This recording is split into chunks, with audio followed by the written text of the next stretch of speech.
Gênesis capítulo 3. Irmãos, nesta noite nós iremos fazer diferente, nós vamos expor todo o capítulo. Então a leitura deste capítulo nós faremos à medida em que nós formos olhando os pontos da mensagem. Então à medida que eu for avançando em cada um dos pontos, nós vamos ler as partes correspondentes. Então eu quero que você mantenha aberta a sua Bíblia o tempo todo em Gênesis capítulo 3. Vamos orar novamente a Deus, pedindo que Deus trabalhe no nosso coração para nós entendermos isso que está escrito aqui.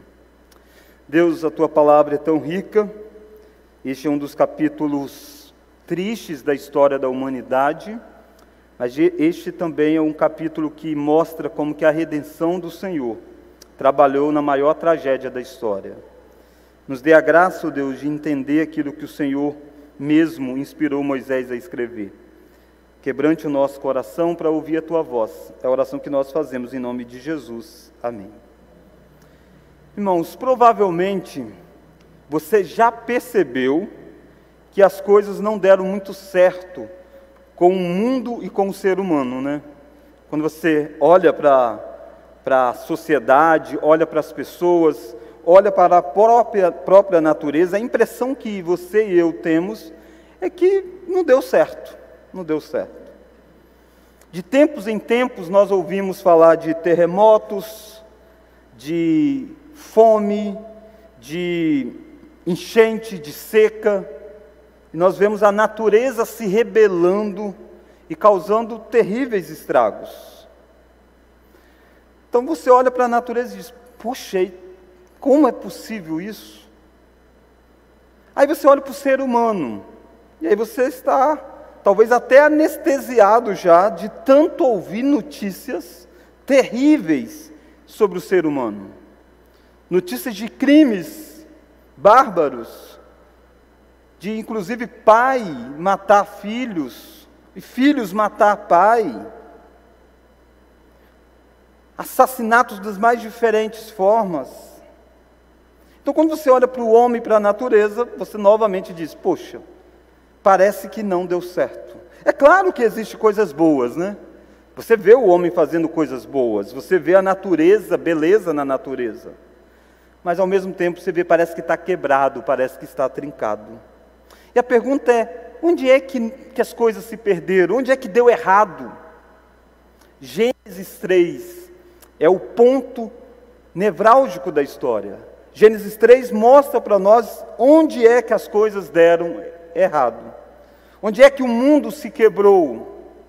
Onde é que o homem deixou de ser aquele ser que vivia em paz com Deus, em paz com o próximo e em paz com a própria natureza, para passar a viver em guerra com Deus, em guerra com o próximo, em guerra com a natureza? E é sobre isso que nós iremos tratar então, sobre a queda. O tema dessa mensagem é a queda. E queda aqui não é um escorregar.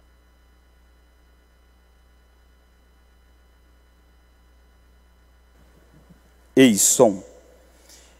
Então olha Gênesis 3 comigo, nós iremos ler do verso 1 até o verso de número 5 neste primeiro momento. E nós iremos ver o ataque do tentador. Gênesis 3, do verso 1 ao verso 5. A primeira lição é o ataque do tentador. Diz assim: mas a serpente, mais sagaz que todos os animais selváticos que o Senhor Deus tinha feito, disse à mulher: é assim que Deus disse: não comereis de toda a árvore do jardim?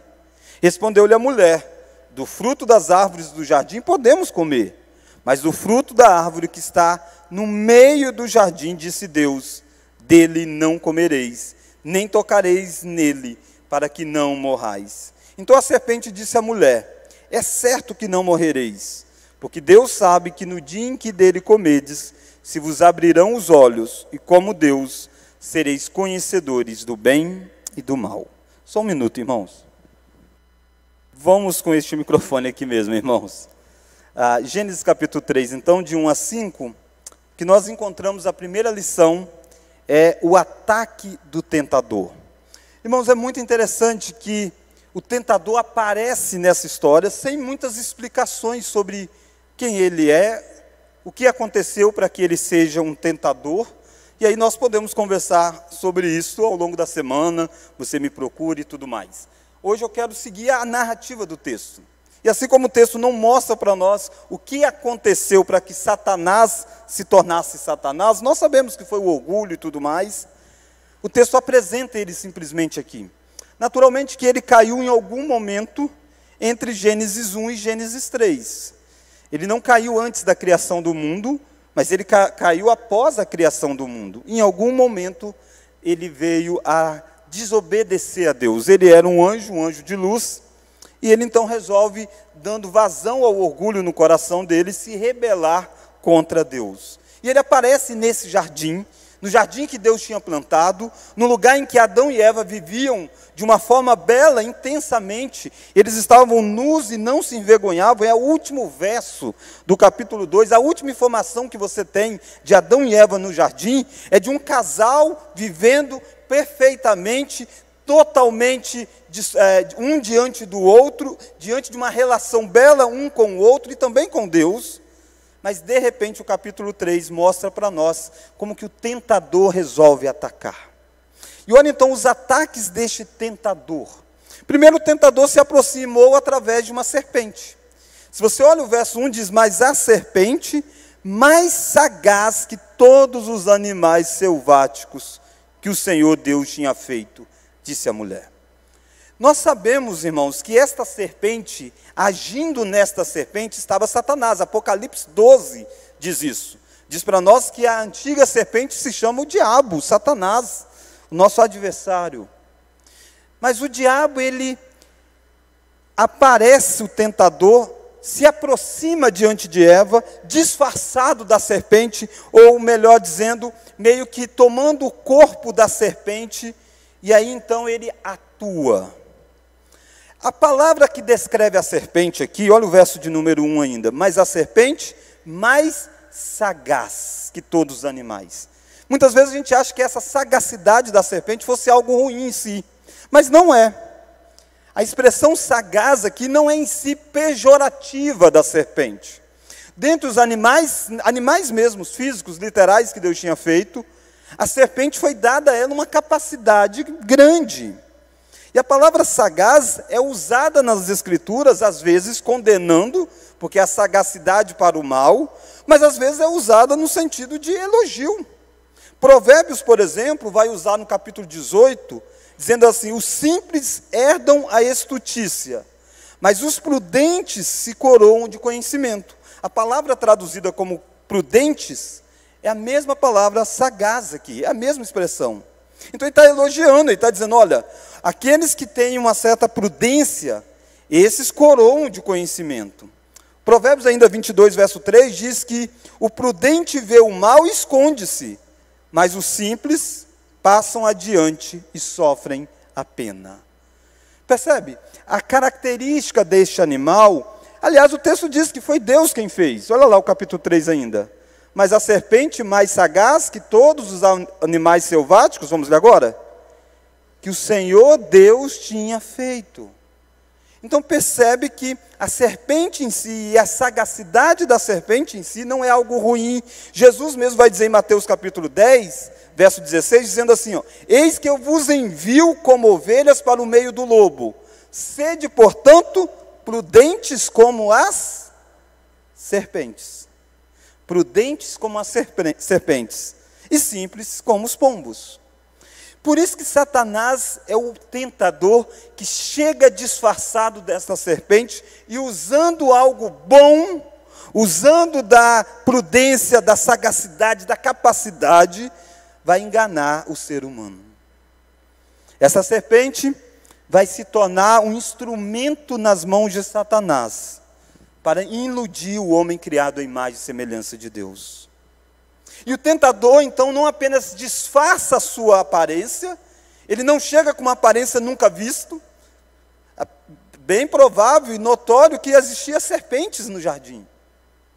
Mas agora, essa serpente está capacitada, inclusive, a falar, coisa que os outros animais não faziam. Porque Satanás está agindo nela. Satanás está a tomando para ser instrumento da sua ação. E olha aí comigo o verso de número 2, verso 1 ainda. E o tentador então atacou a palavra de Deus. Vamos ler? É assim que Deus disse: não comereis de toda a árvore do jardim? Percebe por que ela é sagaz? Porque ela está usando agora a sua capacidade e diz assim: ei, é assim mesmo que Deus disse? Foi assim que Deus falou para você, Eva? Você não pode comer de todas as árvores do jardim. Aqui o que você encontra é um ataque de Satanás, da serpente, contra a palavra de Deus. Nas Escrituras você tem fala acontecendo. E Deus falar era algo maravilhoso na história. Porque Deus falou e o mundo veio à existência através da fala de Deus. Tudo que Eva via e conhecia tinha sido formado através da palavra de Deus. Veio da boca de Deus. Inclusive o próprio esposo de Eva, o Adão. Adão foi formado do pó da terra e Deus soprou. Percebe? Eva está diante de uma tentação que vai confrontar a palavra de Deus, e até aquele momento Eva sabia que tudo tinha sido criado pela palavra, e que a palavra de Deus era boa e deu a ela um lugar belo para se viver. Mas o ataque é: será mesmo que a palavra de Deus está correta? O tentador, com essa informação, dizendo: é assim que Deus disse, vocês não podem comer de toda a árvore do jardim, está de certa forma criando a imagem de um Deus estraga prazeres.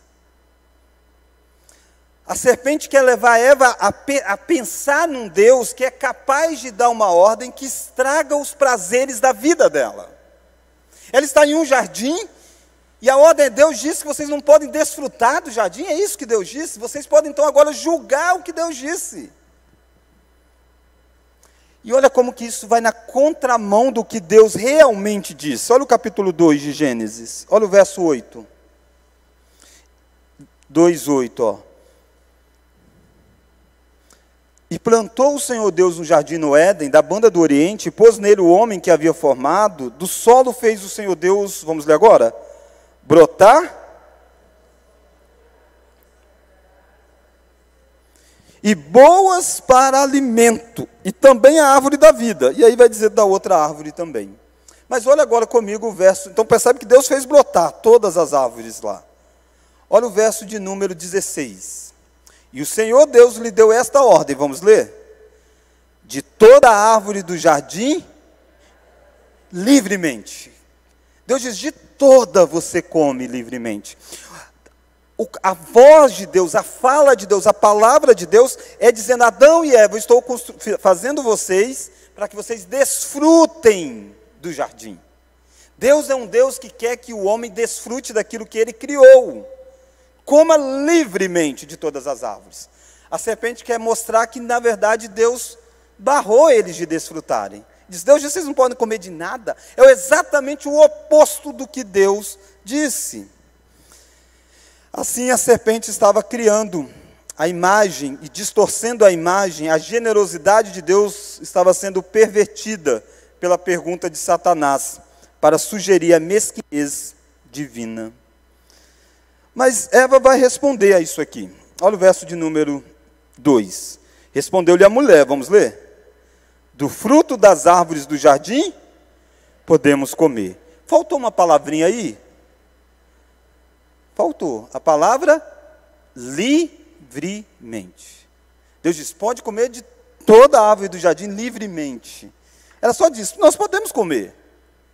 Mas ela já não disse do livremente.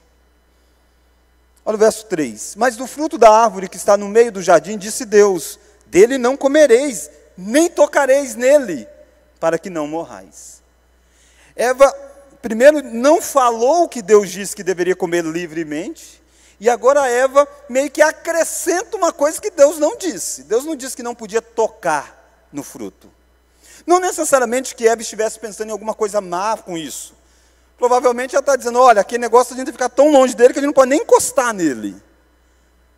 Mas essa barreira de tocar no fruto como fosse a certeza de morte, Deus não disse isso. Deus nunca proibiu encostar naquele fruto, proibiu comer. Mas Eva já está meio que diminuindo coisas e acrescentando coisas na palavra que Deus havia ordenado. Nós estamos vendo o ataque de Satanás. O tentador se aproxima através de uma serpente. O tentador atacou a palavra, criando a imagem de um Deus estraga prazer e afirmando exatamente o oposto do que Deus disse. Olha lá o verso de número 4. Então a serpente disse à mulher: é certo que não morrereis. Deus disse assim: vocês irão morrer. A serpente diz: vocês não irão morrer. No hebraico isso fica muito claro. É uma partícula que está dizendo: não morrereis. A pergunta é: a serpente está distorcendo e a serpente agora está dizendo que Deus não vai cumprir o que ele disse que cumpriria. E a pergunta é: será que a serpente fez isso só com Adão e Eva ou faz isso hoje conosco? Óbvio que faz. Uma das grandes estratégias de Satanás é lançar dúvida se aquilo que Deus disse é isso mesmo que Deus disse. Será que a palavra, a Bíblia, será que ela é mesmo inspirada? Será que ela realmente diz sobre homens, mulheres, sobre família, dessa forma mesmo? Será que é isto mesmo? Ou será que a gente não entendeu errado? Ou será que a gente não está sem se adequar àquilo que de fato deveria ser? Satanás não muda nas suas estratégias. Ele continua atacando a palavra de Deus. E ele também ataca a palavra de Deus, dizendo: olha, o que Deus diz que irá fazer, ele não vai fazer coisa nenhuma. Quantos aí vivem nos seus pecados, mas acreditam que um dia tudo vai terminar bem? Que Deus não vai cobrar dos seus erros, que Deus não vai acertar conta com eles. E usa até a expressão: Deus é amor. Quando Deus disse que aqueles que não creem em Jesus Cristo vão estar no lago de fogo para todo sempre. Quando Jesus disse que Ele é o único caminho, a única verdade e a vida. Mas facilmente a serpente vai dizer para você: certamente há um outro caminho. Certamente há um outro meio de você salvar do que através de Cristo. E as pessoas embarcam nisso. As pessoas relativizam a palavra. E a grande tragédia da humanidade é muito parecida com a grande tragédia de Adão e Eva. É ouvir o tentador, em vez de ouvir o Criador. A minha pergunta é: quem você ouve? O que você é? Você é por causa de quem?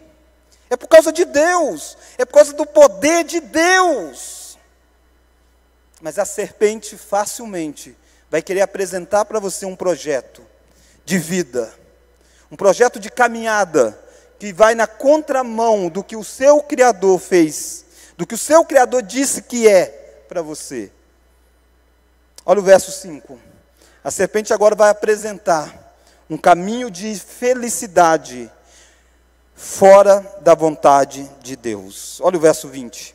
Porque Deus sabe, vamos ler? Que no dia em que dele comedes, se vos abrirão os olhos, e como Deus sereis conhecedores do bem e do mal. Isso aqui é um ataque contra a palavra de Deus, e atacar a palavra de Deus é atacar o caráter do próprio Deus. Está dizendo para Adão e Eva: sabe de uma coisa? Deus está limitando vocês de viverem uma vida significativa. Coma, vocês não morrerão, e vocês serão como Deus. E o desejo por autonomia.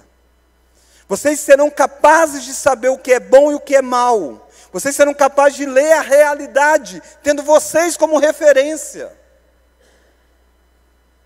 Como que Adão e Eva sabiam o que era bom e o que era mal até aquele dia? Por causa daquilo que Deus dizia. Na viração do dia, Deus ia bater um papo com Adão e Eva, Deus conversava com eles. Deus estava ensinando eles a saber o que deveria fazer. E o que Deus queria é que Adão e Eva vivessem seguindo a palavra dele.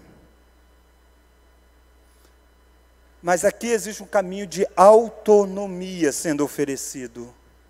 Eu e você precisamos olhar para o ataque do tentador e perceber que esse ataque que derrubou Adão e Eva, continua usando as mesmas estratégias, esse tentador, melhor dizendo, continua usando as mesmas estratégias no dia de hoje. Mas eu quero olhar com você a segunda lição desse texto. Primeira lição, então, é o ataque do tentador.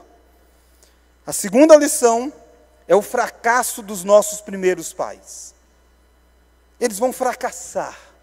Olha lá comigo o verso 6 ao verso de número 7. Versos 6 e 7. Vamos ler todos? Vendo a mulher que a árvore era boa para se comer, agradável aos olhos e árvore desejável para dar entendimento, tomou-lhe do fruto e comeu, e deu também ao marido, e ele comeu. Abriram-se então os olhos de ambos, e percebendo que estavam nus, coseram folhas de figueira, e fizeram cintas para si. Este é o fracasso dos nossos primeiros pais. O tema nudez está percorrendo essa narrativa. Homem e mulher estavam nus e não tinham a menor vergonha entre si. Agora eles estão totalmente envergonhados. E vergonha na cultura antiga, na cultura dessa região, vergonha é algo terrível para eles. É uma sociedade baseada em honra e vergonha. E o que eles estão sentindo aqui é como que eles decaíram tamanho ponto. Eles chegaram ao ponto de se envergonhar, de olhar um para o outro. Não tinha mais ninguém naquele jardim. Mas ele tinha vergonha da esposa. E a esposa tinha vergonha dele. Um não confiava mais no outro, ao ponto de revelar-se plenamente. Porque eles perceberam que tinham feito bobeira. Eles fracassaram. Mas quem fracassou? Os nossos pais. Nós não estamos falando de pessoas que nós não o conhecemos, ou que não têm vínculo conosco. Eles são os nossos pais. Isso deveria fazer com que eu e você olhássemos para esse texto e até mesmo chorássemos por aquilo que os nossos pais fizeram. Não era para eles estarem debaixo de vergonha, mas eles estão. E qual foi esses fracassos deles? Eles fracassaram por permitir a inversão de papéis. A inversão de papéis está presente na queda. Quando Deus criou Adão e Eva, Deus deu uma ordem para Adão e Eva. Diz para eles: dominem sobre a natureza, dominem sobre os animais. Percebe o quanto que os papéis estão invertidos? Quem está dominando sobre quem? Uma serpente. Satanás está pegando um dos animais que Adão e Eva deveriam governar sobre, e eles estão dizendo para Adão e Eva, ou melhor, ela está dizendo à serpente, o que é que eles deveriam fazer. Totalmente invertidos os papéis. Eva era para dominar a serpente. É para Eva ter dito: que história é essa? Eu sou a imagem e semelhança de Deus, eu sou o representante de Deus para governar esse jardim. Quem é você, serpente, para apresentar algo contrário ao nosso Criador? Que Eva, no primeiro momento, não percebesse que estava Satanás aí por detrás, ela tinha suficiente conhecimento para perceber que a voz daquela serpente era algo estranho. E o conteúdo daquela voz era contrário ao que Deus disse. Ela foi tomada, enganada por uma serpente, uma inversão de papéis. A segunda inversão de papéis: Adão era para liderar Eva. Adão é o cabeça. A ordem tinha sido dada a Adão. Quando Deus disse: não coma do fruto proibido, Eva ainda nem tinha sido criada. E Adão repassou esta ordem para Eva. E quem é que está governando essa história? Uma serpente? E Eva está comendo do fruto, e Eva está dando fruto a Adão. Inverteram os papéis. O fracasso começou quando os papéis foram invertidos nessa história. E o texto chama muita atenção para a posição de Adão, de certa forma. Olha o verso 6.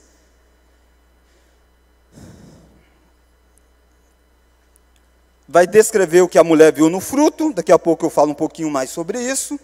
Mas olha o finalzinho do verso 6. Tomou-lhe do fruto e comeu, e deu também ao marido, e ele comeu. Embora Adão não fale nada durante a tentação, ele está próximo o tempo todo dessa história. É como se ele estivesse do lado aí dela. E ela come e passa para ele. E ele come. Inverteram-se os papéis. O pecado entrou no mundo. Quando a serpente, o animal mais selvático, enganou o homem que deveria governar sobre ela. A mulher foi o instrumento que trouxe isso para o homem que deveria governar sobre a mulher. Papéis invertidos é terrível. Satanás é o principal ser que deseja inverter papéis na nossa sociedade. Mas olha mais. Olha que eles vão fracassarem, porque desejaram o que era proibido. Olha o verso 6. Vendo a mulher que a árvore era o quê? Boa para se comer e agradável aos olhos.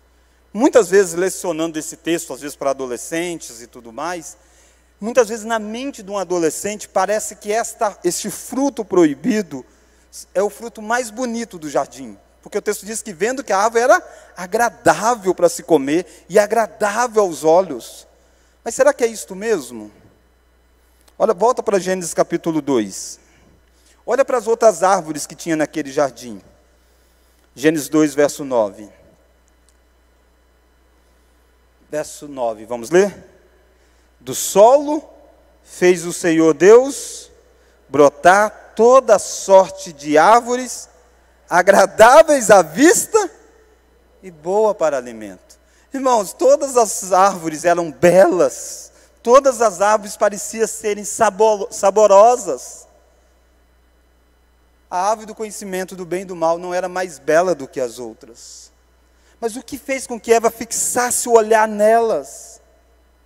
Satanás já havia conduzido os olhos dela a olhar para aquilo que é proibido, do que aquilo que é o mandamento de Deus para que nós possamos desfrutar. O que é o pecado senão isso? Quantas vezes nós pecamos porque nós olhamos para o ponto proibido, em vez de olharmos para aquilo que Deus disse, desfrute. Quantos adultérios surgem porque nós olhamos para a parte proibida, quando Deus nos deu a forma de desfrutarmos de uma sexualidade plena, casando.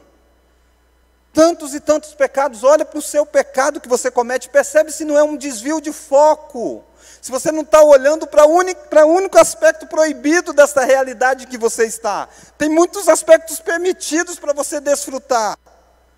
A vida que Deus fez é uma vida para desfrutar. Jovens e adolescentes às vezes caem no engodo de achar que ser cristão é ter uma vida chata. Não, é uma vida de prazer, de deleite nas coisas permitidas por Deus. Mas Satanás quer conduzir você a olhar para a coisa proibida e achar que ela é a coisa para dar sentido para a sua existência.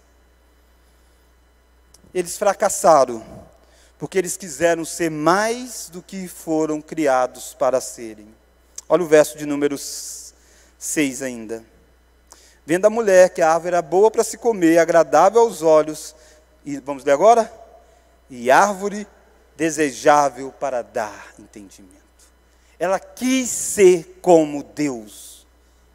Ela embarcou nisso. Ela quis deixar de ser criatura e ser como o Criador é plenamente. Muitas vezes nós não queremos que Deus governe sobre nós. Nós queremos governar a nossa vida. E por isso nós pecamos. O fracasso dos nossos primeiros pais. Fracassaram por permitir a inversão de papéis. Fracassaram em obedecer à voz de Deus. Fracassaram porque desejaram o que era proibido. E fracassaram porque desejaram ser autônomos. Qual é a consequência desse fracasso? Medo, vergonha, humilhação. Longe de ser como Deus, se tornaram a imagem quebrada de Deus. Mas eu quero olhar com você a terceira lição. Deus confronta os nossos primeiros pais. E eles já demonstram a incapacidade em lidar com seus erros. Olha lá a partir do verso 8. Desculpa, verso 8. Vamos ler? Quando ouviram a voz do Senhor Deus que andava no jardim, pela viração do dia, esconderam-se da presença do Senhor Deus, o homem e sua mulher, por entre as árvores do jardim. E chamou o Senhor Deus ao homem e lhe perguntou: onde estás? Ele respondeu: ouvi a tua voz no jardim, e porque estava nu, tive medo e me escondi. Perguntou-lhe Deus: quem te fez saber que estava nu? Comeste da árvore que eu te ordenei que não comesses? Então disse o homem à mulher: a mulher que me deste por esposa, ela me deu da árvore e eu comi. Disse o Senhor Deus à mulher: que é isso que fizeste? Respondeu a mulher: a serpente me enganou e eu comi. Irmãos, é muito interessante a reação deste casal pós o seu pecado. Deus é quem vai ao encontro deles, como Deus sempre ia. Na viração do dia, Deus foi conversar com eles.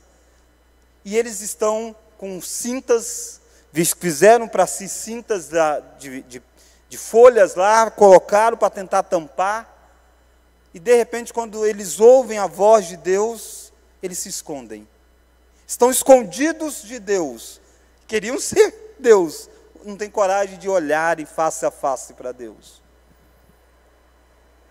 Deus é quem tomou a iniciativa de ir ao encontro deles. Deus já sabia de toda a história, mas Deus está estabelecendo relacionamento. E Deus pergunta: cadê vocês? E a resposta deles é que eles se esconderam. Olha lá o verso de número 8 ainda. Onde estás? Verso 10. Ele respondeu: ouvi a tua voz no jardim, porque estava nu, tive medo, me escondi. Eles não estão apenas se escondendo de Deus, eles estão escondendo a razão pelo qual eles estão escondendo de Deus. Eles estão dizendo: olha, nós estamos escondidos porque nós estamos nu. Eles não disseram assim: nós desobedecemos o Senhor. Não foi isso. É Deus que faz a pergunta para eles. Deus diz: como vocês ficaram sabendo que vocês estão nu? Vocês comeram do que eu disse para não comer? E qual que é a resposta de Adão? Olha lá o verso de número 12. Ó. Então disse o homem: a mulher que me deste por esposa, ela me deu da árvore e eu comi. Como que Adão não está lidando corretamente com o pecado? Percebe? Ele se escondeu, ele tentou encobrir a razão pelo qual ele está escondido. Até agora ele não disse que ele comeu, que ele errou. Aí Deus disse: vocês comeram, você comeu, Adão. Aí Adão disse: olha, vou falar então. A mulher que tu me destes, foi ela. Ela me deu do fruto e eu comi. Ele não está assumindo responsabilidades. Mais do que acusar a mulher, Adão está acusando o próprio Deus. Ele diz: a mulher que tu mesmo me destes. Essa é a ideia no hebraico. Ele está dizendo: Deus, foi a mulher que o Senhor inventou de fazer para mim. Eu estava tranquilo no jardim, o Senhor me colocou para dormir, trouxe essa bênção. Olha o que essa bênção fez: me deu do fruto e eu comi. Ele está não tratando com o seu pecado. E aí então Deus se volta para a mulher. E percebe que Deus segue a sequência? Deus não inverte papéis. Deus está conversando com Adão. Ele não começa conversando com a serpente. Ele começa com Adão. E agora ele vai à mulher. E quando ele pergunta à mulher: você fez isso? Você comeu do fruto que eu ordenei que não comesse? Ela vai dizer o quê? A serpente me enganou e eu comi. De novo terciarizou a culpa. Ninguém assume o erro. Mas você trabalha em algum setor que sai alguma coisa errada lá. É difícil alguém assumir o erro. A tendência é sempre achar um culpado. O culpado é o governo, o culpado é a sociedade, o culpado é o mundo, o culpado é todos os outros, menos eu. Eu não estou dizendo que o governo não tem culpa, nem que a sociedade não tem culpa, mas eu estou dizendo que a gente não bate no peito e diz: eu errei. É difícil fazer isso. Nós somos filhos de Adão e Eva. Nós culpamos o outro em vez de assumirmos a nossa falha. Primeira lição que nós vimos foi o ataque do tentador. A segunda lição que nós vimos, o fracasso dos nossos primeiros pais. Terceira lição que nós vimos, Deus confronta os nossos primeiros pais. e eles já demonstram incapacidade em lidar com seus erros. Quarta lição: Deus traz consequências por causa do pecado. Olha as consequências que Deus irá trazer. Olha o versículo de número 14. Então o Senhor Deus disse à serpente: visto que isto fizeste, maldita és entre todos os animais domésticos, e entre todos os animais selváticos, rastejarás sobre o teu ventre, e comerás pó todos os dias da tua vida. A ideia de comer pó é um símbolo de uma humilhação. A serpente, o animal mais sagaz, vai viver a vida toda como símbolo de humilhação, rastejando. Mas ele vai se voltar para a mulher.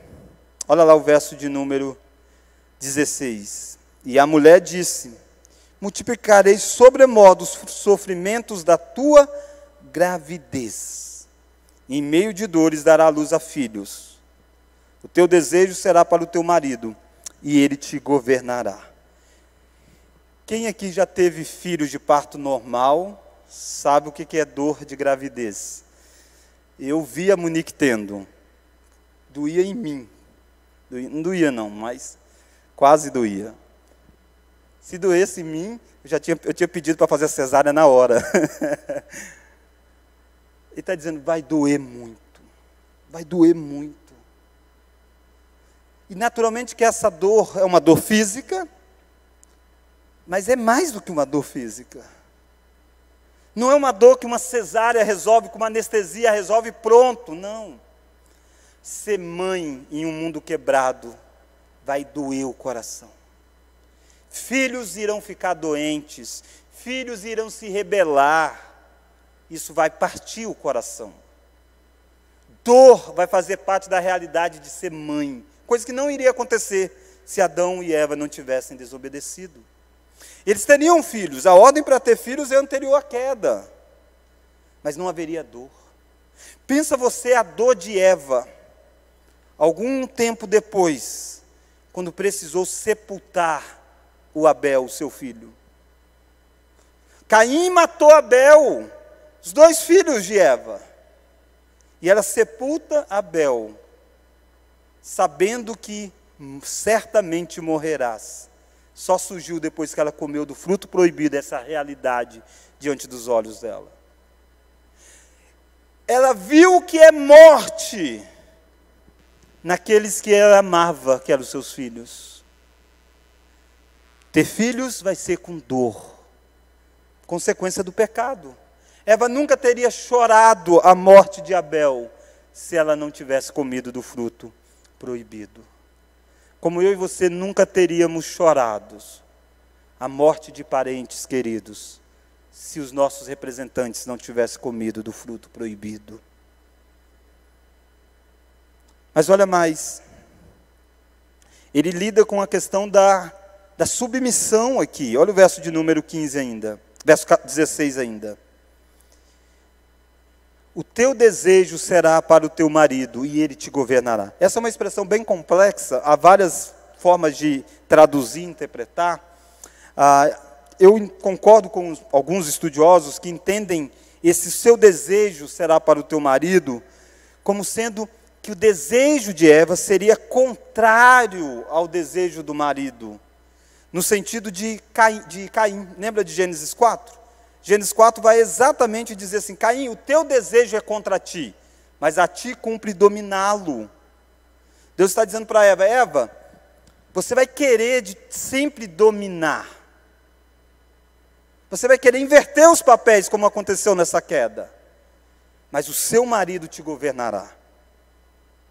E aquilo que era tão tranquilo antes da queda, de Adão governar sobre a mulher, agora vai ser difícil. Quem é casado aí? Os homens sabem que é difícil governar sobre a mulher. De vez em quando, elas se levantam contra. Se levantam contra. É consequência desse pecado. Submissão não é algo natural do ser humano afetado pelo pecado. Mas Deus vai também trazer punição para Adão. Olha o verso 17. E Adão disse, vamos ler? Visto que atendeste a voz de tua mulher e comeste da árvore que eu te ordenara não comesses, maldita é a terra por tua causa. Em fadigas obterás delas o sustento durante os dias da tua vida. Ela produzirá também cardos e abrolhos, e tu comerás a erva do campo. No suor do rosto comerás o teu pão, até que tornes a terra, pois dela foste formado, porque tu és pó, e ao pó tornarás. A Adão ele apresenta o castigo de maldição sobre toda a terra. Percebe por que é que a natureza está em rebeldia? Percebe por que existe tempestades, chuva demais, seca demais? Não tem o equilíbrio.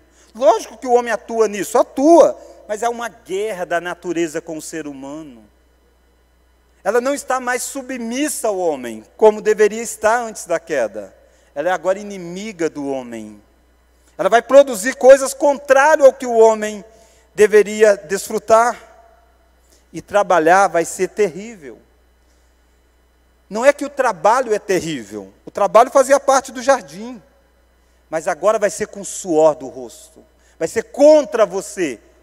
Você organiza a sua semana e de repente não dá certo. E você encontra gente difícil para lidar. E você é difícil para lidar com os outros. E nada funciona. Uma reunião dá briga. Você diz, eu não aguento mais o meu trabalho. Aí você muda de trabalho. E aí você percebe que você também não aguenta mais o seu trabalho. Você diz, eu não aguento o meu chefe. Aí conversa com o seu chefe, ele diz, eu não aguento você mais. Ninguém aguenta ninguém mais. O trabalho passou a ser penoso. Do suor você vai comer. E diz mais, você vai fazer isso até o dia em que você vai voltar para o pó, porque tu és pó. Você vai morrer, Adão, e você queria ser como Deus, vai se decompor no pó o seu corpo. Porque você não passa de pó, e é isso que você será. Castigo para a serpente, castigo para a mulher, e castigo para o homem. Morte vai fazer parte da realidade de Adão e Eva. Você lê a história dele e vai dizer, Adão viveu tantos anos, mas morreu. Mas olha mais. Olha o verso de número 23. O Senhor Deus, por isso, fez o quê? O lançou fora do jardim.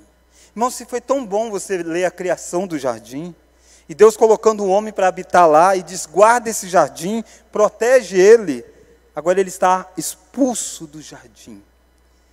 Vai viver em um lugar longe dos deleites da vida, por causa da desobediência. Saiba você que me ouve, toda desobediência traz consequências. Não pense você que você vai quebrar a lei de Deus e vai passar sem consequência.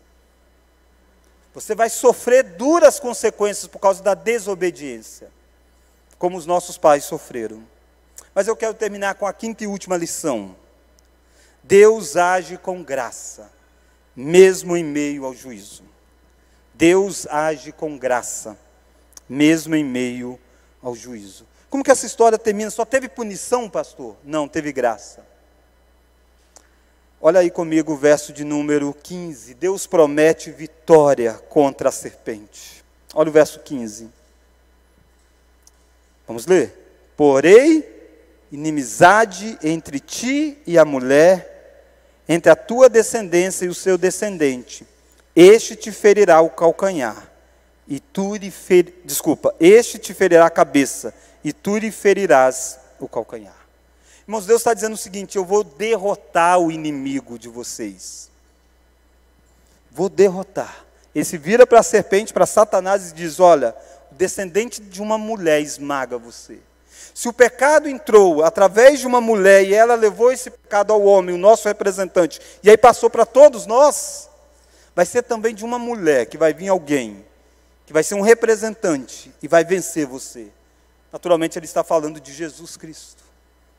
Ele está mostrando que Satanás não é um ser invencível da história. O fim dele estava decretado no jardim do Éden, a sua derrota. Ele seria esmagado por um homem. Jesus Cristo é 100% homem, naturalmente que é Deus, mas ele nasceu de uma mulher para fazer isso. Eu e você vencemos o diabo não com Adão. Adão caiu, mas com Cristo, com Cristo. Mas Deus também ministra graça para a mulher. Ele diz para a mulher que seria com dores que daria a luz, mas daria a luz a filhos. Ele podia ter acabado com a história aí. O pacto era, no dia em que você comer, você pode morrer. E agora ele está dando a possibilidade deles continuarem a gerar filhos. É com dor, é com sofrimento, mas tem a alegria de pegar uma criança no colo e dizer, é meu, é minha. É graça de Deus. Deus está construindo perspectiva de felicidade para este casal. Mas olha mais. Olha como que a graça de Deus está também na vida de Adão.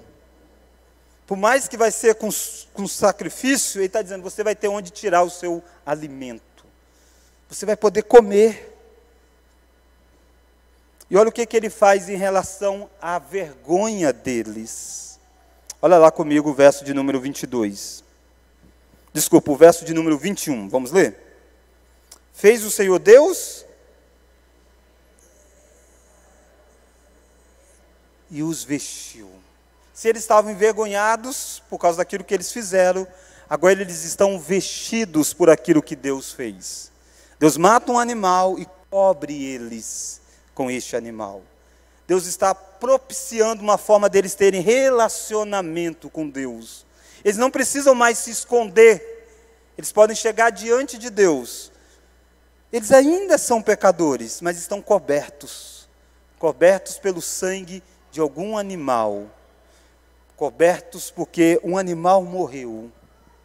E é isso que Abel vai aprender. Abel vai oferecer um culto a Deus, matando animais, dizendo, é assim que a gente agrada a Deus. Naturalmente que isso aponta para a morte de Jesus Cristo. Mas há mais graça de Deus nessa história. Olha lá o verso de número 22. Então disse o Senhor Deus, eis que o homem se tornou como um de nós, conhecedores do bem e do mal, assim que não estenda a mão e tome também da árvore da vida e faça o quê? Coma e viva eternamente. O Senhor Deus, por isso, os lançou fora do jardim do Éden, a fim de lavrar a terra que fora tomado. E expulso o homem, colocou o querubim ao oriente do jardim, e ao refugir de uma espada, que se revolvia para guardar o caminho da árvore da vida. Diz, pastor, como assim a graça nisso aqui? Lembra que a árvore da vida era uma árvore também sacramental. E se eles comessem da árvore da vida, eles iriam viver eternamente naquele estado. Se Deus não expulsasse Adão e Eva daquele jardim, se Deus não guardasse o caminho à árvore da vida, eles iriam comer da árvore da vida e iriam viver para todo sempre. Mas pecadores, em um corpo corrompido, em um coração ainda depravado. E que terrível seria isso! Que terrível seria se eu e você vivêssemos para sempre nesse nosso corpo atual. Por isso que Deus está dizendo, não, eles não podem estar dessa forma. Eles precisam passar por uma transformação para viver eternamente. E aí quando nós morremos, nós somos transformados. E quando Cristo volta, nós seremos transformados os que estiverem vivos. Porque não pode viver para sempre no estado que nós estamos. Deus está fazendo com que Adão e Eva não vivam para sempre nesse estado. No estado de pecado em que eles estão. Deus está propiciando a eles morrer para se livrar do estado de pecado deles. Longe desse lugar, porque Deus pode trabalhar com eles. Deus pode restaurá-los, se assim for da vontade do nosso Deus. Irmãos, nós olhamos nessa noite 5 lições. Esse texto é muito grande, muito rico. A primeira lição que nós vimos foi sobre o ataque do tentador. A segunda lição, o fracasso dos nossos primeiros pais. Terceira lição, Deus confronta os nossos primeiros pais e eles já demonstraram incapacidade em lidar com os seus erros. Quarta lição, Deus trouxe consequências por causa do pecado. Quinta e última lição, Deus agiu com graça, mesmo em meio ao juízo. Quem é o Jesus que nós tanto falamos e tanto cremos? Ele é o descendente da mulher. Ele é o cumprimento dessa promessa, o descendente da mulher que vai esmagar a cabeça da serpente, é Jesus. Quando você olha a genealogia de Jesus em Lucas, diz Jesus, filho de fulano, filho de fulano, de fulano, de fulano. E lá no finalzinho tem filho de Adão, filho de Deus. Jesus é um descendente de Adão. Jesus é o nosso segundo Adão, nosso representante, que venceu as tentações do diabo. Não num jardim, mas num deserto. E Jesus é aquele que propicia um jeito de nós comermos do fruto da vida eterna. Está lá em Apocalipse, dizendo que quando ele voltar, nós poderemos comer dessa árvore aqui que foi proibida, do fruto da vida. Porque nós podemos lavar nossa vestidura no sangue do Cordeiro, e aí purificados, num estado de perfeita santidade, comer e viver para todo sempre, santos diante do nosso Deus. Tudo isso por causa de Cristo, o nosso Salvador. Quero convidar você a ficar de pé, vamos cantar um cântico, pedir à equipe de música que se aproxime.